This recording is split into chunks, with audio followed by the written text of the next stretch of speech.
do you believe Cuba is a state sponsor of terrorism? Without a question, and I'll tell you why.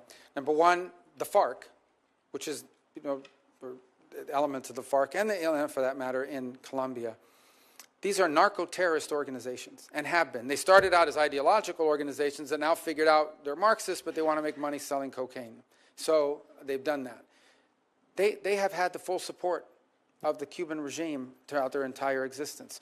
We know that Cuba has been friendly towards Hamas and Hezbollah, openly friendly towards Hamas and Hezbollah.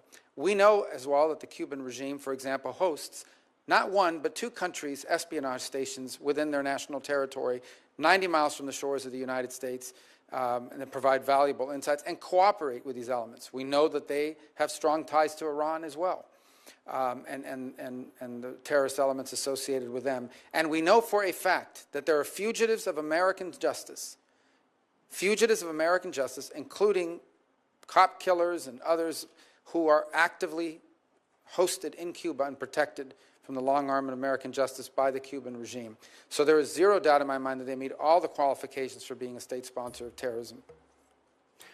Well, it is clear you're going to be confirmed to this position. You're going to be confirmed with an overwhelming bipartisan vote. I think it is likely you'll be confirmed on January 20th, on the first day the president is sworn in.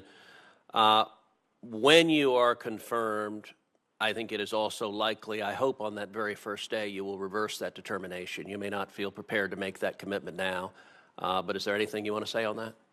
Well, I would just say, again, I don't want to speak ahead of the administration's these decisions. As I said, the president sets our foreign policy, and my job is to execute it. That's how our system of government works.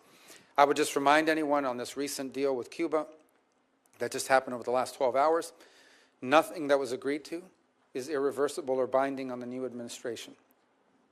And I think people know my feelings, and I think they know what the president's feelings have been about these issues when he was president previously, and nothing that the Biden administration has agreed to in the last 12 or 18 hours binds the next administration, which starts on Monday. Good. Let's turn to Israel.